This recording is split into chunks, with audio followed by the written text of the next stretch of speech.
She was 6 years old when hunger forced her to offer her only doll in exchange for bread. A billionaire overheard and thought he was saving a child. He was wrong. That single, trembling trade would shatter his empty world and rebuild a family neither of them knew they needed. The bell above the bakery door rang softly. It was still early, the kind of morning where the cold crept under your coat and stayed there. Steam fogged the glass windows of Caruso's corner bakery, and the smell of warm bread floated out into the street like a promise.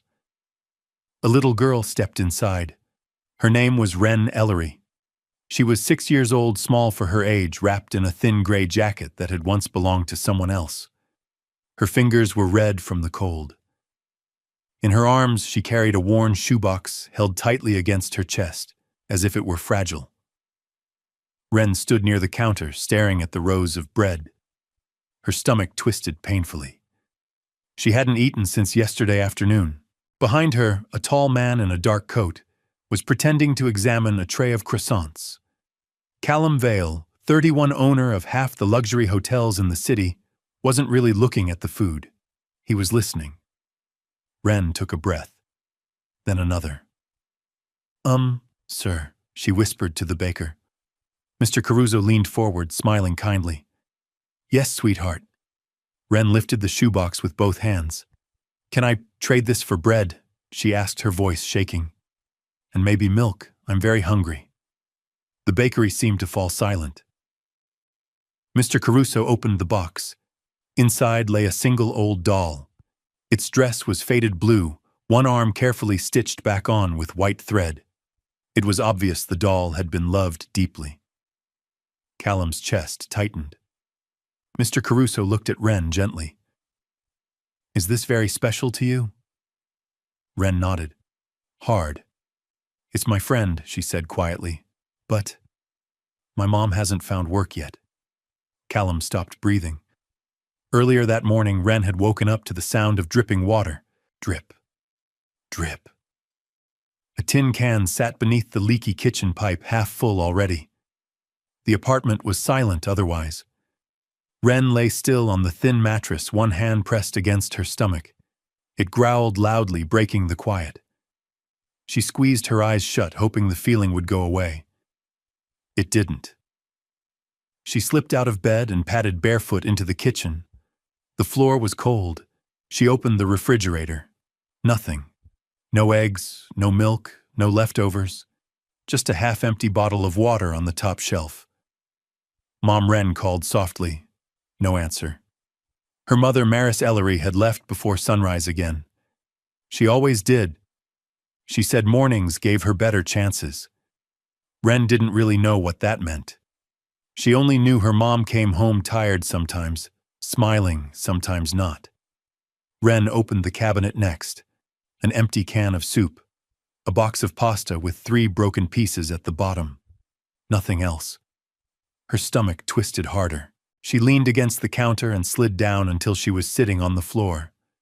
For a moment, she just breathed. Slow, quiet, like her mom had taught her. Then she remembered something. Last winter, her mom had sold her wedding ring. Maris had cried that night, but the next day there was food on the table. Wren stood up slowly. If grown-ups can trade things, she whispered to herself, maybe kids can too. Her eyes drifted toward the bedroom. Under the bed. The shoebox. Wren pulled the shoebox out from under the bed and sat cross-legged on the floor. She opened the lid. Inside lay her doll. Wren had named her June. June had once been bright and new, her mom said. Now her hair was tangled, her dress faded, her smile slightly crooked. One arm was sewn back on by Maris during a long night when the heater had stopped working. Wren picked June up and held her close. I won't be gone long, she whispered. Just until Mom gets a job. June didn't answer. Wren pressed her forehead against the doll's plastic hair. Her chest hurt in a way she didn't have words for. June wasn't just a toy. She was the thing Wren talked to when her mom cried in the bathroom. The thing she hugged when the apartment felt too quiet. But hunger was louder. Wren placed June gently back in the box. Her hands shook as she closed the lid. "I'll come back for you," she promised. "I swear." She put on her shoes, tied the laces too loosely, and wrapped the box in a scarf to keep it warm. Before leaving, she wrote a note in crooked letters and left it on the table. "Mom, I went to get food. I'll be back soon. I love you." Then Wren opened the door and stepped into the cold morning. Snow crunched beneath her feet as she walked toward the bakery carrying the most valuable thing she owned. She didn't know that in a few minutes her small, brave choice would change 3 lives forever. The bell above the bakery door rang again, as another customer entered, but Wren Ellery barely noticed. She stood frozen near the counter, clutching the shoebox as if it might disappear. The warmth inside Caruso's Corner Bakery felt unreal after the cold outside. Her cheeks burned as they thawed. The smell of bread was everywhere, thick, buttery, overwhelming. Her stomach twisted so hard she had to swallow a small whimper. Mr. Caruso knelt slightly to be closer to her height. "Sweetheart," he said gently, "are you here alone?" Wren nodded. Her eyes flicked toward the door, half expecting her mother to suddenly appear and tell her she'd made a mistake. But the door stayed closed. I have something," Wren said, lifting the shoebox again. Her hands trembled. Mr. Caruso opened it carefully. The doll lay inside, wrapped in a scarf. Its plastic face was scratched, its dress thin and faded. One arm was sewn on with uneven stitches done with care, but not skill. The baker's expression softened. "Oh," he murmured.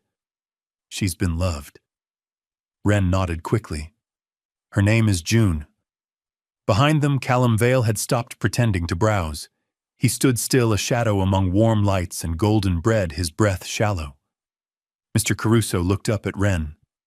"What were you hoping to trade her for?" Wren swallowed. "Bread," she said. "And milk, if it's not too much." A pause. "My mom hasn't found work yet," she added, rushing the words as if afraid courage might run out. "She's trying. She really is. I got hungry." The words hit Callum harder than any accusation. Around them, customers pretended not to listen. Some stared too long. Others looked away. Mr. Caruso closed the box slowly. "You shouldn't have to give this up." Wren's chin trembled. "It's okay," she whispered. "I can get her back later." That was when Callum took a step forward. His shoes made a soft sound against the tile, but to him it felt deafening. "Excuse me," he said. Wren turned. Their eyes met. For a moment the world narrowed to a rich man in a tailored coat and a hungry child holding a box too heavy for her small arms. Callum Vale had not planned to be in a bakery that morning. He usually ate breakfast alone high above the city, staring at screens that told him how much more money he'd made while he slept. But today, something had pulled him off his usual path. Now he stood in front of a little girl with eyes too old for her face. "I'll take care of it," Callum said quietly, reaching for his wallet. Mr. Caruso hesitated. "Sir, you don't, I insist." Callum placed a $50 bill on the counter, then another. The money felt absurdly light in his hand. "Give her bread," he said. "Milk. And something sweet." Wren's eyes widened. I can give you June," she said quickly, pushing the shoebox forward again. "She's really good. She doesn't cry." Something cracked inside Callum's chest. "No," he said firmly. Wren froze. "You keep the doll." The words echoed. "But—" "That's the trade," Wren whispered, confused. Callum crouched down so they were eye level. He noticed how thin her wrists were, how her jacket swallowed her. "Not everything has to be traded," he said. "Some things are just given." Wren stared at him as if he'd spoken a foreign language. Mr. Caruso moved quickly, filling a paper bag with fresh bread cookies and pouring warm milk into a cup with shaking hands. When he handed it to Wren, her fingers closed around the cup like it might vanish. "Thank you," she whispered. Then, after a pause, she added, "For not taking June." Callum stood slowly, his heart racing. As Wren drank the milk, her shoulders relaxed for the first time that day. Color returned to her face. She smiled, not big, not loud, but real. It hit Callum like a blow. He had been thanked by presidents, praised by investors, applauded at galas. None of it felt like this. Wren hugged the shoebox to her chest, bowed her head politely to Mr. Caruso, and walked toward the door. Before leaving, she turned back. "Sir," she asked Callum. "Yes, thank you for seeing me." Then she was gone. The bell rang again, sharp and final. Callum remained where he was, staring at the door long after it closed. For the first time in years, the bakery felt too small to contain what was happening inside him. Callum bought a loaf of bread he didn't want and stepped back into the cold. The city moved as it always did. Cars honked, people hurried. No one noticed the tall man standing still on the sidewalk staring down the street where a little girl had disappeared. He got into the car without speaking. "Office, sir?" the driver asked. Callum didn't answer right away. His mind replayed the scene over and over, the shoebox, the doll, the way Wren had offered it up like a sacrifice. "Yes," he said finally. "The office." But when he arrived, nothing made sense.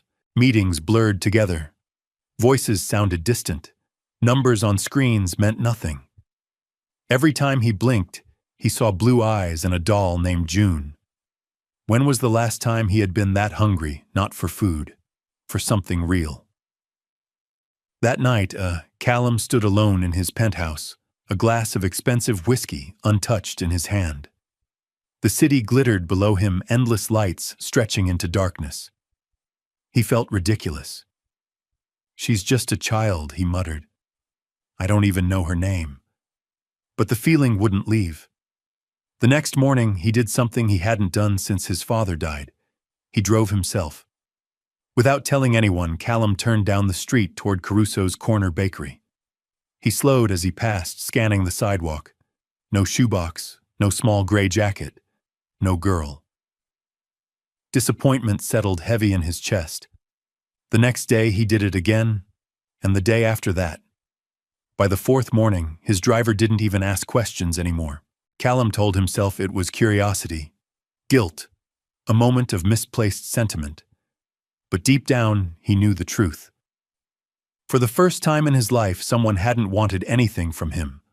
Not his name, not his money, not his power. Only bread, milk, and dignity. And somehow that small, brave girl had given him something in return. Something he hadn't realized he'd been starving for. By the fifth morning, Callum Vale had memorized every crack in the pavement outside Caruso's corner bakery. He slowed his car as he passed, eyes scanning the sidewalk automatically. Parents rushed by with coffee cups. Construction workers laughed too loudly. A woman dragged a reluctant dog across the street, but there was no little girl with a shoebox. Callum tightened his grip on the steering wheel. "This is ridiculous," he muttered. "You helped a kid, that's all." Yet his chest felt heavy, like something unfinished had been left behind. At the office, his assistant slid a stack of contracts across the table. "These need your signature before noon." Callum nodded, signed without reading, and pushed them back. "Mr. Vale," she hesitated. "Are you feeling all right?" He looked up, surprised. No one ever asked him that. "I'm fine," he said automatically. But it wasn't true. That afternoon, Callum found himself staring out the window during a board meeting, watching people move far below like ants. He wondered how many of them were hungry, how many of them were pretending not to be. That night, sleep wouldn't come. He kept seeing small hands offering a shoebox, hearing a voice say, "Thank you for seeing me." On the sixth morning, Callum didn't even pretend to head to the office. He drove past the bakery again. Still nothing. Frustration flared sharp and unexpected. Why did it matter so much? Why did one child, one moment cling to him like this? At a red light, he rested his forehead against the steering wheel. "I don't even know her name," he whispered. The light turned green. Horns blared behind him. Callum exhaled and drove on. 2 blocks later, something made him slow down. A small figure stood outside a corner grocery store counting coins in her palm. Her jacket was the same thin gray one. Her shoulders were hunched, protective. Callum's heart slammed. He pulled over without thinking. Ren Ellery stood on tiptoe to see the price sign taped above the fruit display. Bananas 3 for $1. She looked down at the coins in her hand. 8 dimes, 80 cents. Ren swallowed and glanced toward the door as if her mother might appear with a miracle. But Maris was still out looking for work. Ren had been sent with clear instructions. Buy something small. Don't spend everything. She approached the counter slowly. "Excuse me." Ren said, her voice barely reaching over the hum of the refrigerator. "Can I get 2 bananas for 80 cents? The cashier, Troy, didn't look up from his phone. "Price is right there," he said flatly. "I know," Ren replied quickly, "but I only have this much. My mom's hungry." Troy sighed, annoyed, and finally looked at her. "Not my problem," he said. 3 for $1. No discounts. Ren's fingers curled tighter around the coins. "Please," she whispered. "Just 2. Behind her, a presence filled the small space. "I'll cover it." Troy looked up sharply. Callum stepped forward, placing a $5 bill on the counter. "She can have the bananas," he said calmly, "and keep the change." Ren turned around. Her eyes widened in recognition. "It's you," she breathed, "from the bakery." Callum nodded, kneeling slightly. "Hi, Ren." She blinked. "You remember my name?" I asked the baker, he admitted. "I hoped I'd see you again." Troy handed over the bananas, suddenly polite. Callum picked up the change and placed it gently into Ren's palm. "For your mom?" he said. Ren stared at the coins as if they were magic. "Thank you," she said softly. Then after a pause, "You always come when things get hard." Callum felt something warm spread through his chest. "Do you want to sit somewhere warm and eat?" he asked. "There's a cafe on the corner." Ren hesitated, then nodded. "Yes," she said. "That would be nice." The cafe was small and quiet, with fogged windows and chipped wooden tables.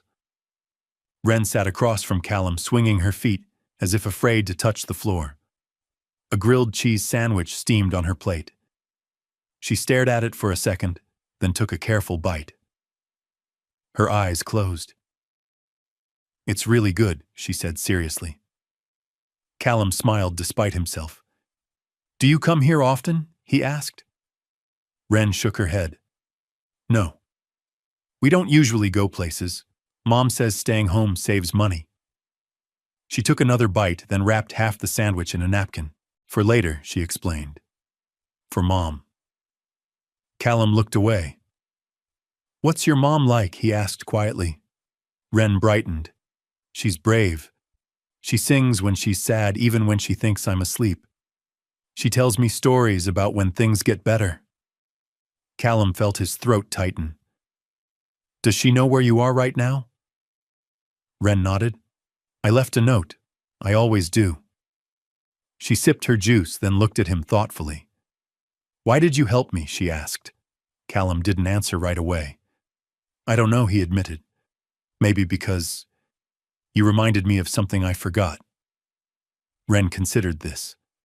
"My mom says people forget good things when they're tired," she said. "Maybe you were tired." Callum laughed softly, the sound surprising even himself. "Maybe I was." When they finished, Callum walked Ren back toward her building. The paint was peeling the stairs, worn smooth by years of footsteps. At the door, Ren turned to him. "Thank you for the food," she said. "And for coming back."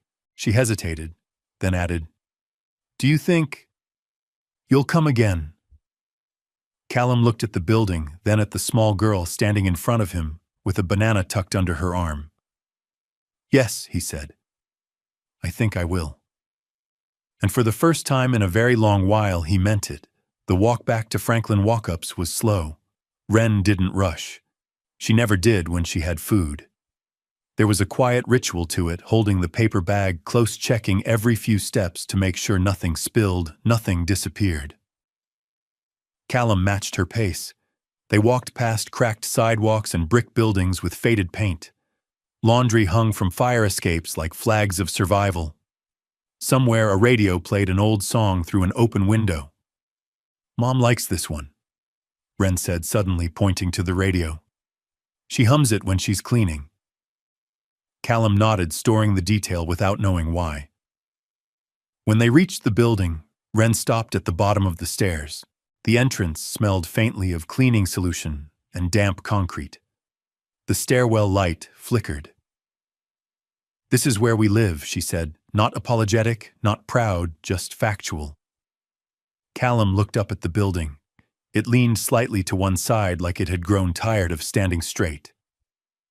"It's home," he said. Wren smiled. "Yeah." They climbed slowly. Each step creaked, announcing their presence. On the third floor, Wren stopped in front of a narrow door marked 3B. The paint was chipped. A paper heart was taped crookedly to the frame. Wren hesitated. She might be tired, she warned. Sometimes she gets quiet when she's tired. "That's okay," Callum said gently. "I won't stay long." Wren knocked. No answer. She knocked again, softer this time. A moment passed. Then footsteps. The door opened. A young woman stood there, her blonde hair pulled into a loose ponytail, her sleeves rolled up. Her eyes, Wren's eyes, were rimmed with exhaustion but alert. "Yes?" she asked cautiously. Wren stepped forward. "Mom, this is the man from the bakery and the store." The woman stiffened slightly, instinctively protective. Callum raised his hands a little, palms open. "I'm sorry to show up unannounced." "I'm Callum." There was a beat of silence. Then the woman exhaled. "I'm Maris Ellery," she said. "Wren, go wash your hands." Wren obeyed immediately, disappearing into the small bathroom. Maris stepped aside. "You'd better come in. It's cold out there." The apartment was small but clean. Everything had a place. A single couch, a small table, children's drawings taped neatly to the wall. Callum noticed what wasn't there, no clutter, no waste. Maris watched him carefully. "She didn't cause trouble, did she?" "No," Callum said quickly. "She was very brave." Maris's shoulders dropped just a little.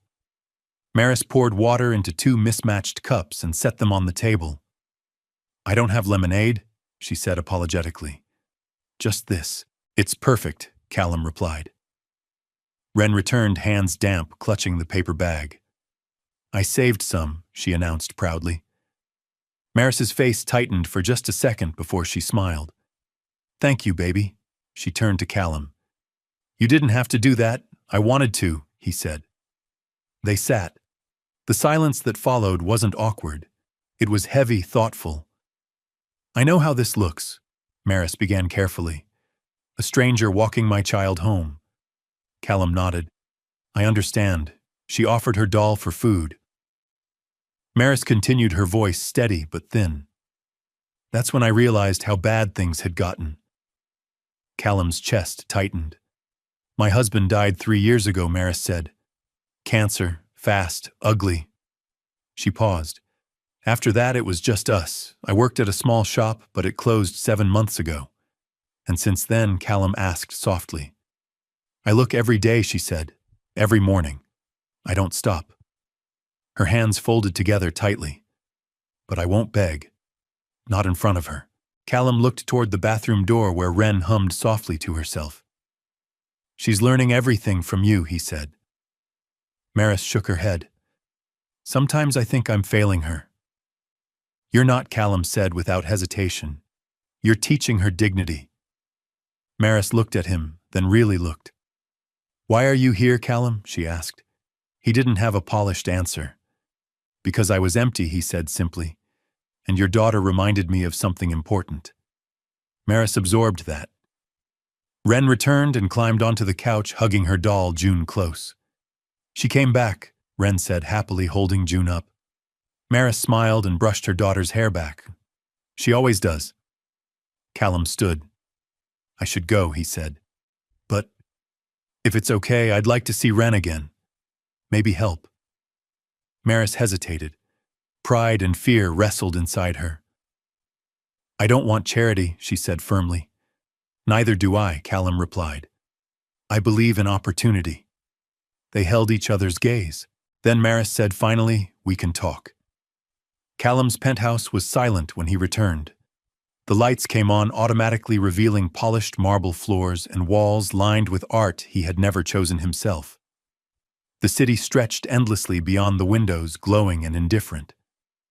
He loosened his tie and let it fall onto the counter. The apartment felt larger than ever. He poured himself a drink, then stopped, glass hovering in midair. Slowly, he set it back down untouched. Wren's apartment replayed in his mind. The paper heart on the door. The drawings on the wall. The way Maris had spoken, calm, proud, unbroken. Callum walked to the mirror and studied his reflection. A man in an expensive suit stared back. For the first time, he didn't like what he saw. What good is all this, he murmured, gesturing at the space, if it doesn't mean anything? He thought of Maris saying, I won't beg. Of Wren saving half her sandwich. Something shifted. The next morning, Callum canceled his first meeting, then the second. He called Evelyn Park in Human Resources. I want to review our open positions, he said, especially ones that work for single parents. There was a pause on the line.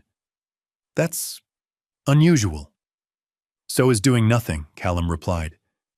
He spent the afternoon reviewing schedules, benefits, daycare partnerships. Not charity. A bridge.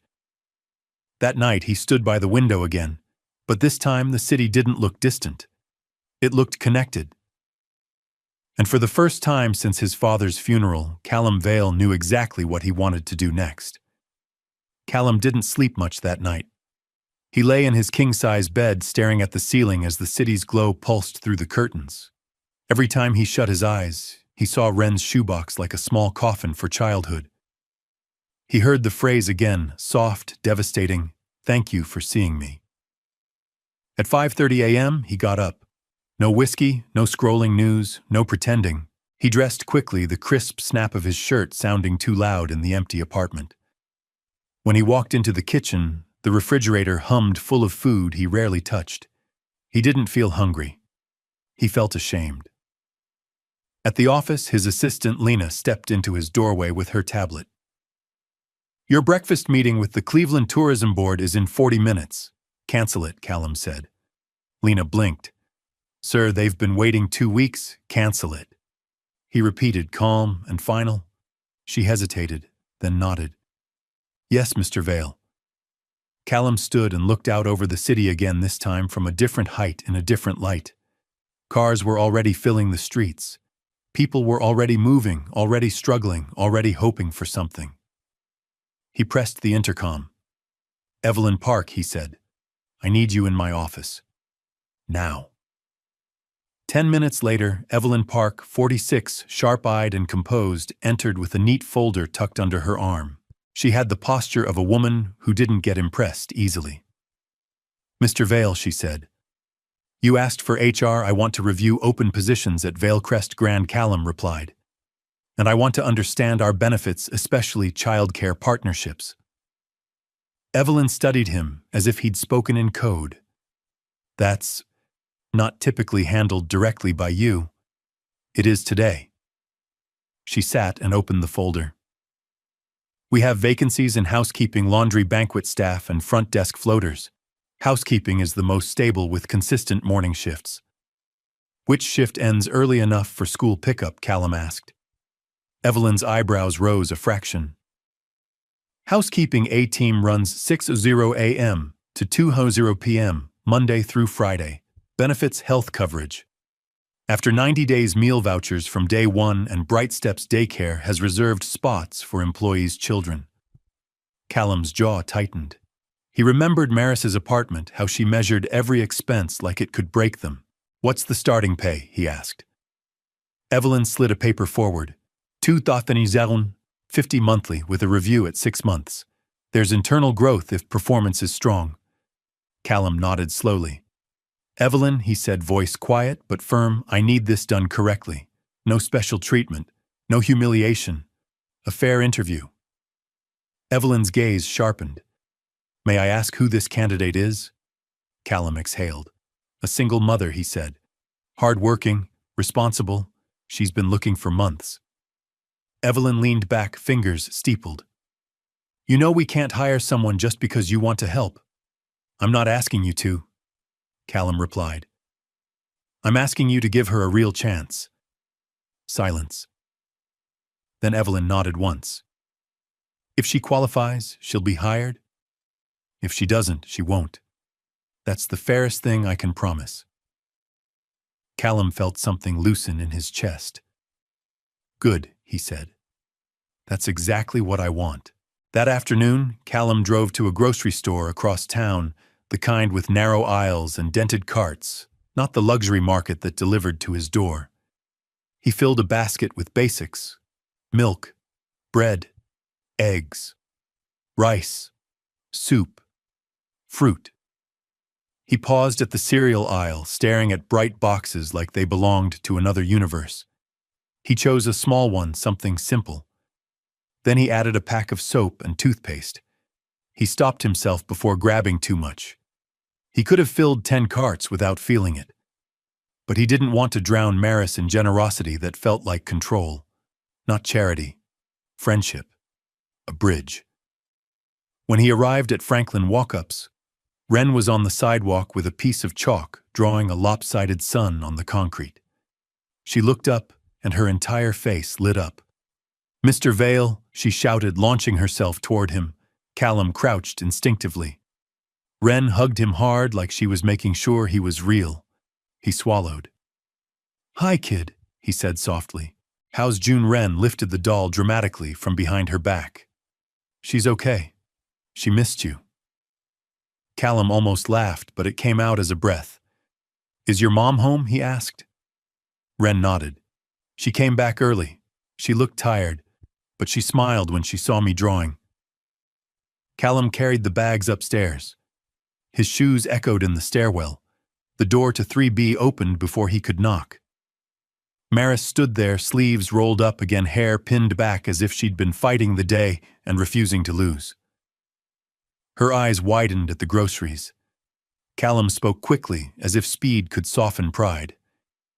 It's not charity, he said. It's a gift from a friend. Something to get you through the weekend. Maris's throat worked as she swallowed. She glanced at Wren, who was watching with enormous, hopeful eyes. Maris stepped aside. Come in. Inside, Callum set the bags on the table. Maris stared at them for a long moment. Then she squared her shoulders. I don't want Wren growing up thinking we survive because people hand us things, she said quietly. Callum nodded. Then don't accept handouts. Maris narrowed her eyes. What are you saying I'm saying? Callum took a breath. Let me offer you something else. Something you can earn, something you can own with pride. Wren climbed onto the couch and hugged June, eyes flicking between them like she could sense a storm coming. Maris kept her voice steady. Go on. Callum leaned forward slightly. I own Valecrest Grand, he said, and there's an opening. A real job, a schedule that works for a parent. Maris's face froze for a second as if her mind refused to believe it. A job, she repeated. A job, Callum confirmed. Not because I pity you, because you deserve the chance. Because you've been fighting alone and you've fought with dignity. Maris's eyes glistened, but she blinked it away fiercely. What's the catch? She asked. There isn't one. Wren whispered almost to herself. Mommy, please. Maris turned toward her daughter, and the resolve in her face wavered not because she was weak, but because she loved too much. Callum laid the details out like a contract, not a rescue. Housekeeping, he said. Morning shift, 6:00 a.m. to 2:00 p.m., Monday to Friday. stable pay, benefits, meal vouchers. Maris listened without interrupting, hands clasped so tight her knuckles went pale. And Bright Steps Daycare Callum continued. They partner with our hotel, spots for employees' children. Ren would be safe there while you work. At the word safe, Maris's chin trembled despite her efforts. She cleared her throat. I've been turned down so many times, she said quietly. Not because I can't work, because I'm a mother. Because I need hours that fit school. Because employers want someone who can stay late without questions. Callum nodded slowly. This schedule was built for people who have lives outside the job. Maris looked at him, then hard. Are you offering this because you feel guilty? She asked. Callum didn't flinch. No, he said. I'm offering it because you reminded me I'm human, and because my company can do better than just making money. Maris let out a shaky breath. How do I apply? She asked, voice barely audible. Callum's chest warmed. He kept his tone calm, careful, respectful. Evelyn Park in HR will interview you. Fairly. If you qualify, you're hired. If not, I won't force anything. Maris's eyes flicked away as if she needed a second to hold herself together. Ren scooted closer, sliding her small hand into her mother's. Mom, she whispered, you're the strongest. You always say we don't beg. But working isn't begging. Maris closed her eyes briefly. When she opened them, there was something new in them. Fear, yes, but also fierce hope. I'll do it, she said. I'll interview. Callum nodded once. Good. Maris swallowed. And the groceries? Callum smiled gently. Consider them a celebration. Of you deciding to fight with a weapon other than hunger. Maris's lips quivered. She pressed her palm to her mouth, trying not to cry in front of Ren. Ren climbed into her lap and wrapped her arms around her mother's neck. You're going to get the job, Ren said with absolute certainty. Maris hugged her daughter tightly, and a tear finally slipped free. Callum stood, giving them space, respecting the sacredness of the moment. At the door, he paused. I'll pick you up tomorrow morning, he said to Maris. If you want, for the interview. Maris nodded. Yes, she said. Thank you for doing this the right way. Callum's throat tightened. You're welcome, he managed. And Maris, she looked up. You're not asking for help, he said. You're accepting an opportunity you earned. For the first time since he'd walked into the bakery, Callum Vale felt like the word rich might finally mean something other than lonely. Maris woke up before the alarm. The sky outside was still dark, a thin blue line forming on the horizon. She lay there for a moment, listening to Ren's steady breathing from the other side of the room. It grounded her, reminded her why this mattered. She moved quietly, showered fast, and dressed in the cleanest clothes she owned. Dark jeans, a pressed white blouse, shoes, polished with a paper towel and determination. She didn't want to look rich. She wanted to look capable. At 6:30 a.m., a black sedan stopped outside Franklin Walkups. Callum stepped out, not in a suit this time, but a simple coat and scarf. When Maris opened the door, he gave her space, not stepping inside. Ready, he asked. Maris nodded, as I'll ever be. The drive was quiet, not awkward, focused. Cleveland slid past the windows, waking up. Coffee shops opening, buses filling, people starting their battles.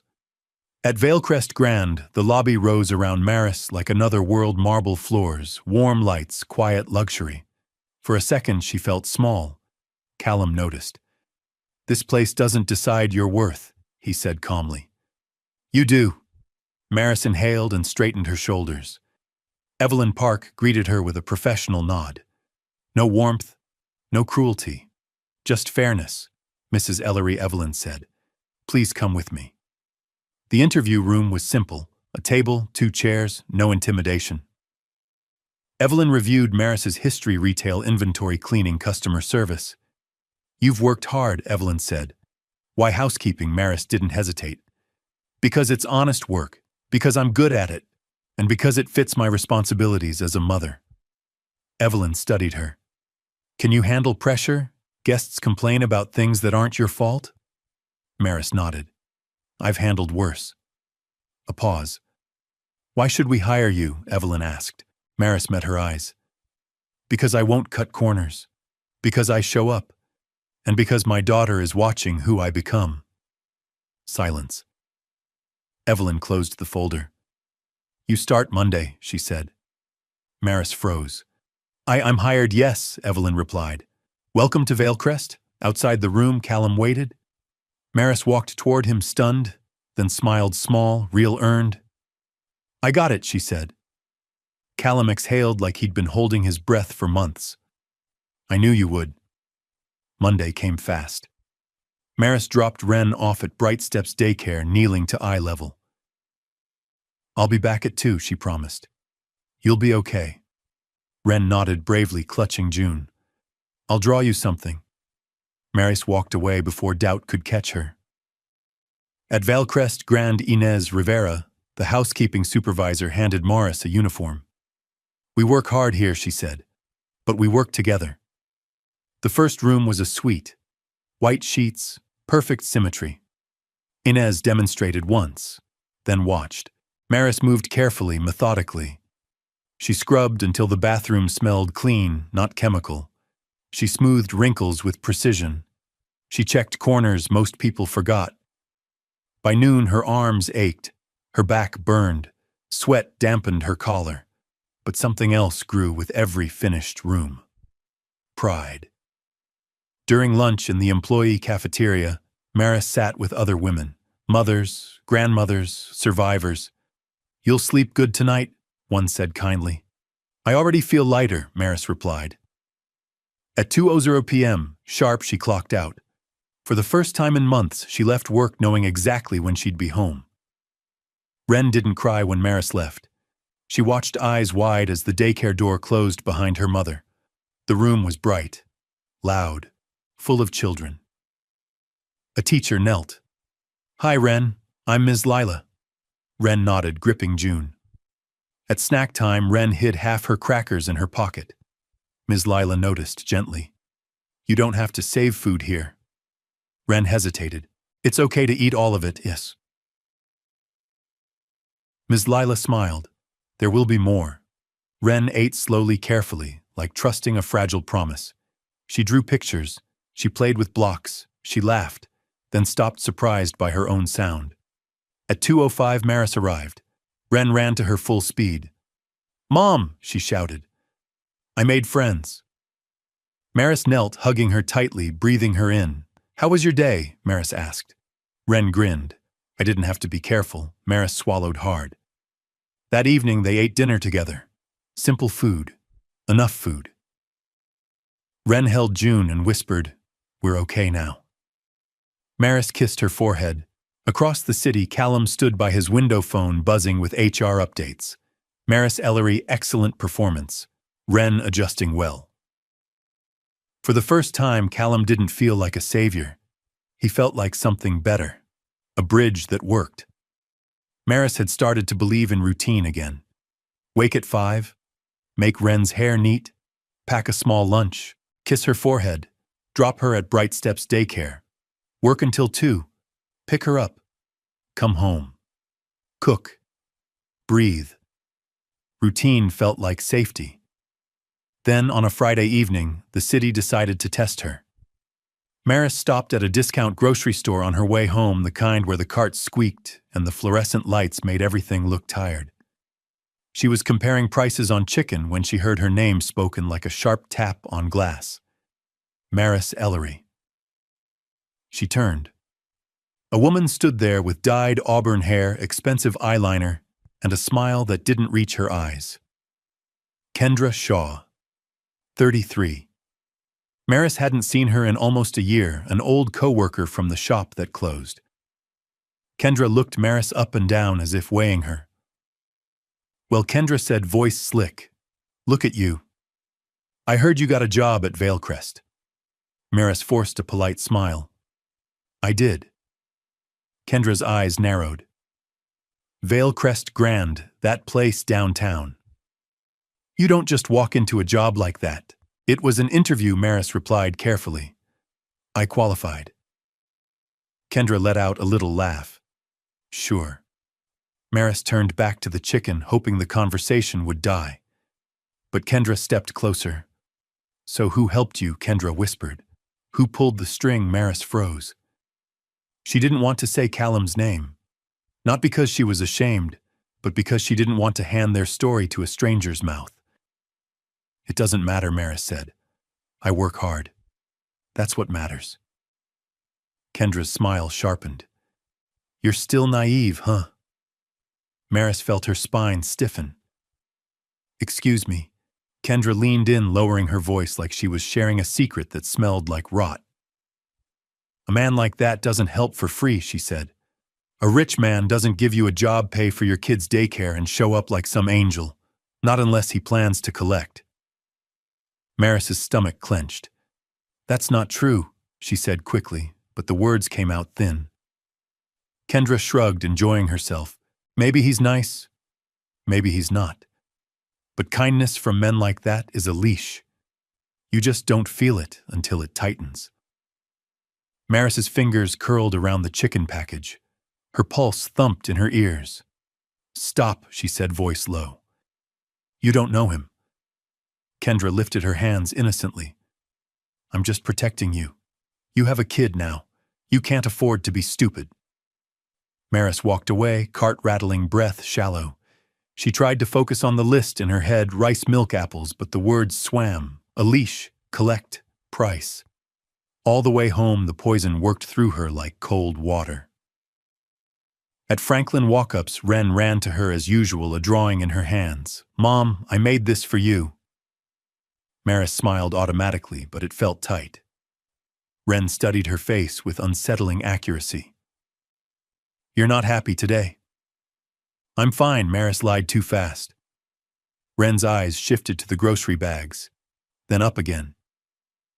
Did someone say something mean? She asked softly. Maris froze. 6-year-olds weren't supposed to read emotions like that, but children who grew up in uncertainty learned to. Maris set the bags down slowly and exhaled. A woman I used to work with, she admitted. She said people don't help without wanting something. Wren frowned, hugging June tighter. Mr. Vale didn't take June, she said firmly. If he wanted something, he would have taken her. Maris swallowed. Her throat burned. Wren walked closer, small feet silent on the thin carpet. She touched Maris's hand. Mom, she said, voice steady. You always tell me we don't let bad words live in our house. Maris looked down at her daughter, this small, brave person who had offered her best friend for bread and still tried to smile afterward. The poison didn't disappear. Not yet. But it stopped spreading. That night, after Wren fell asleep, Maris lay awake, staring at the ceiling while the leaky pipe dripped into its tin can. Drip. Drip. Kendra's words echoed between the drops. And for the first time since she'd started working, Maris felt fear, not of hunger, of trust. The next day, Maris couldn't breathe inside her own thoughts. At work, she folded sheets with trembling hands. She polished mirrors until her reflection stared back too long. Every compliment from Inez felt distant. Every kind gesture felt suspicious. She hated herself for it. Because Callum had never been anything but respectful. But the mind once planted with doubt didn't ask permission before it grew. At 2:15 p.m., Maris picked up Wren from daycare and took her to the small park 2 blocks away. The trees were bare black branches cutting into a gray sky. The playground creaked in the wind. Wren ran to the swing, pushing off with determined legs. June sat beside her, tucked into the seat like a passenger. Maris stared at her phone for a long minute. Then she pressed call. Callum answered on the second ring. Maris, can we talk? She asked, voice strained. Somewhere. Not at my apartment. A pause. Then warmth. Of course, Callum said. Where are you? The park near Franklin Walkups. I'll be there. Maris hung up, palms sweating. When Callum arrived, he didn't stride in like a man used to taking space. He approached slowly, eyes scanning the playground first. He saw Wren on the swing. Wren waved like he was the sun. Mr. Vale Callum's face softened instantly. He waved back. "Hey, kid." Then his gaze returned to Maris, careful, concerned. "Did something happen?" he asked. Maris sat on the bench, hands clasped tight in her lap. "I'm sorry," she began. "I hate that I'm doing this." Callum sat beside her, leaving space between them, like a promise of respect. "Maris," he said gently, "you don't have to apologize before you speak." Maris stared at the ground. The winter grass was dead, flattened, honest. She forced herself to look up. "Why did you do it?" she asked.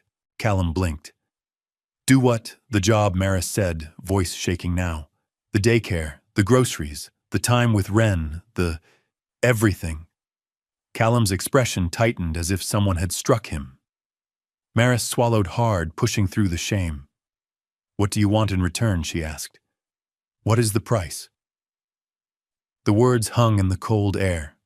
Callum went very still. Wren's laughter echoed from the swings, bright and innocent, slicing through the tension like a blade. Callum looked toward Wren, then back to Maris. "Who said that to you?" he asked quietly. Maris hesitated. "Someone from my past. She said rich men don't help without collecting." Callum exhaled slowly, as if controlling something dangerous inside himself. Not anger at Maris, but grief at how the world had treated her. He turned fully to her. "Look at me," he said. Maris met his eyes. "I don't want anything from you," Callum said, voice soft but steady. "Nothing." Maris's eyes filled despite her will. Then why she whispered, "Why would you care?" Callum's jaw trembled slightly. He looked away toward the skyline of Cleveland, the gray buildings, the weight of the city. "Because before I met you, he said I was a person with everything and nothing." Maris didn't speak. "I was empty," he admitted. "I woke up every day and moved money around like it meant something. I went to dinners where people smiled at me like I was a ladder. I couldn't remember the last time I laughed for real." He paused, swallowing. "Then I walked into a bakery and heard a child offer her favorite doll for bread." Maris's breath caught. Callum's eyes glistened. He didn't hide it. "That moment didn't save you," he said. "It saved me." Maris's lips parted, stunned. "You gave me something I hadn't felt in years," he continued. "A reason to be awake. A reason to do something that mattered." Maris pressed her fingers to her mouth. Tears slipped out anyway. "But what if people talk?" she whispered. Callum's voice sharpened, gentle but fierce. "Let them." Maris flinched. "I know who I am," Callum said. "And you know who you are. And Wren knows who shows up when she's hungry, when she's scared. That's what matters." Maris's shoulders shook as she cried quietly, ashamed of her own doubt, relieved by his honesty. "I'm sorry," she whispered. Callum leaned closer, not touching her, but offering presence. "You're protecting your child," he said. "That isn't something to apologize for." Then he stood. "I brought something," he said. He walked to his car and returned carrying a small backpack, bright new reel. Then another bag, notebooks, pencils, a little uniform neatly folded. Wren noticed immediately and ran over, breathless. "What is that?" she gasped. Callum crouched and handed her the backpack. "School," he said. Wren froze. "Real school," she whispered. Callum nodded. "Bright Steps has a partner elementary program. You start Monday." Wren's face crumpled. She clutched the backpack like it was too precious to be true. Maris covered her mouth, sobbing harder now. Wren turned to her mother, voice trembling. "Mom, I can learn like other kids." Maris wrapped her arms around her daughter and held her as if she could keep the whole world from hurting her again. Callum watched them, throat tight. In that moment, the poison of Kendra's words shattered. Trust didn't return gently. It returned like a storm breaking. 2 nights later, Maris cooked a real dinner. Not a make-do meal.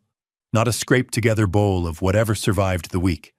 A real dinner roast chicken with potatoes, a simple salad, warm bread. She didn't have fancy plates. She didn't need them. She set a clean cloth on the table, lit 2 small candles she'd been saving since before the shop closed.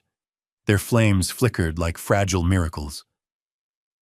Wren danced around the apartment with her backpack on straps, too big pride, too huge.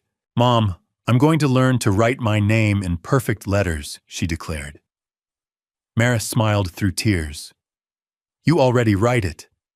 "Perfect letters," Wren insisted, serious as a judge. At 7 o'clock, there was a knock. Maris opened the door and found Callum standing there holding a small bouquet of daisies, simple, not expensive, and a bag of chocolates for Wren. "I didn't know what to bring," he said quietly. Maris stepped aside. "You came. That's enough." Callum entered and paused, as if he could feel the difference in the air. The apartment was still small, still worn, still imperfect, but it was alive. Wren sprinted to him and hugged him around the waist. "Mr. Vale, look, my backpack." Callum laughed, real laughter, the kind that surprised his own body.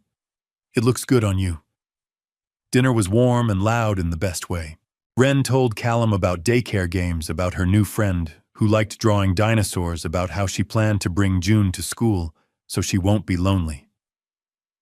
Maris watched Callum eat, watched his shoulders loosen, watched him look around like he couldn't believe a table this cheap could feel this rich. After dinner, Maris served a small pudding dessert, simple homemade sweet. Wren bounced in her chair. Now we do the surprise." Callum blinked. Surprise. Wren grabbed his hand and pulled him toward the couch. "Close your eyes," she ordered. Callum obeyed, amused. Maris stepped into the bedroom and returned with something wrapped in colorful paper, covered in glitter and crooked stars. "Open," Wren whispered. Callum unwrapped it carefully. It was a cardboard picture frame, handmade, imperfect, beautiful. In the center was a drawing, 4 figures holding hands. A woman with blonde hair, a little girl with a doll, a tall man in a coat. Underneath, in uneven letters, it read, "Our friend, our heart, our home." Callum's breath stopped. His hands trembled. He stared at the words like they were a language he had been waiting his whole life to learn. Maris's voice softened. Wren insisted. Wren climbed onto his lap, small hands touching his cheeks. "Do you like it?"